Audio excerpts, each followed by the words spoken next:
জাতিসংঘের বর্তমান মহাসচিব অ্যান্তোনিও গুতেরেসের মেয়াদ শেষের পথে শুরু হয়েছে নতুন মহাসচিব নির্বাচনের প্রক্রিয়া। কিন্তু এবারের জাতিসংঘ মহাসচিব পদে প্রতিদ্বন্দ্বিতা করছেন কারা? বিস্তারিত শিহাব ইসলামের ডেস্ক রিপোর্টে। জাতিসংঘের বর্তমান মহাসচিব আন্তোনিও গুতেরেসের মেয়াদ শেষ হতে যাচ্ছে এবং সেই সাথে শুরু হয়েছে নতুন মহাসচিব নির্বাচনের প্রক্রিয়া। এই নির্বাচনে যিনি বিজয়ী হবেন তিনি আগামী 5 বছর জাতিসংঘের মহাসচিব হিসেবে দায়িত্ব পালন করবেন। নির্বাচনের এই প্রক্রিয়া শুরু হয়েছে গত 25 নভেম্বর, যখন জাতিসংঘের নিরাপত্তা পরিষদ এবং সাধারণ পরিষদের সভাপতি একটি যৌথ চিঠি জারি করেছেন। সেই চিঠির মাধ্যমে সদস্য রাষ্ট্রগুলোকে নতুন মহাসচিব নির্বাচনের জন্য প্রার্থীদের মনোনয়ন দানের আহ্বান জানানো হয়েছে। মহাসচিব পদটি ঐতিহ্য অনুযায়ী অঞ্চলভিত্তিক নির্বাচিত হয়। 2016 সালে গুতেরেস পর্তুগাল থেকে নির্বাচিত হয়েছিলেন। তখন পূর্ব ইউরোপের পালা ছিল। এবার লাতিন আমেরিকা থেকে মহাসচিব নির্বাচিত হওয়ার সম্ভাবনা বেশি বলে ধারণা করা হচ্ছে, তবে অন্যান্য অঞ্চল থেকেও প্রার্থী আসতে পারেন। তবে এখন পর্যন্ত সামনে আসা কয়েকটি নামের মধ্যে লাতিন আমেরিকার প্রভাবশালী ব্যক্তিত্বরাই বেশি রয়েছেন, যেমন চিলির সাবেক প্রেসিডেন্ট মিশেল ব্যাশেলে, যিনি চিলির প্রথম নারী প্রেসিডেন্ট ছিলেন এবং 2 বার রাষ্ট্রপতি হিসেবে দায়িত্ব পালন করেছেন।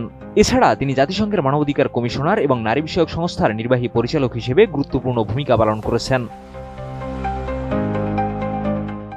ম্যাক্স, দেশের সবচেয়ে শক্তিশালী 52.5 এন গ্রেডের পিসিসি সিমেন্ট। এরপর আছে কোস্টারিকার সাবেক ভাইস প্রেসিডেন্ট রেবেকা গ্রিনস্পেনের নাম, যিনি বর্তমানে জাতিসংঘ বাণিজ্য ও উন্নয়ন সম্মেলনের মহাসচিব হিসেবে কাজ করছেন এবং কোস্টারিকা তার প্রার্থিতা ঘোষণা করেছে।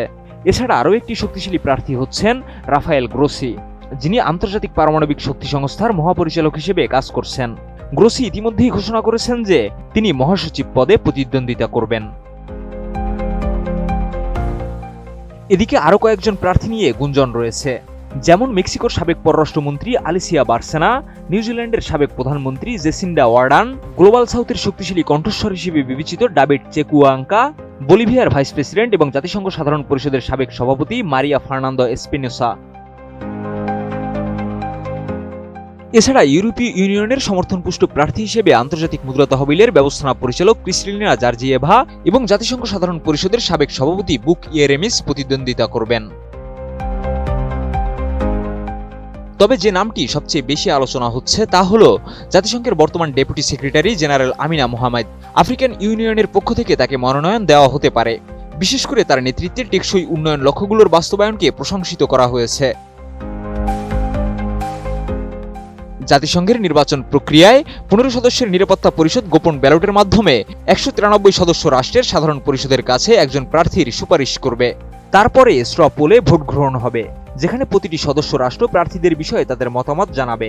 তবে চূড়ান্ত নির্বাচনের ক্ষেত্রে 5 ভেটো ক্ষমতাধারী রাষ্ট্রের একমত হওয়া জরুরি, যা একটি দীর্ঘ এবং জটিল প্রক্রিয়া। এটি শেষ হবে 2027 সালের 1 জানুয়ারি নতুন মহাসচিবের দায়িত্ব গ্রহণের মাধ্যমে। শিহাব ইসলাম, ATN নিউজ।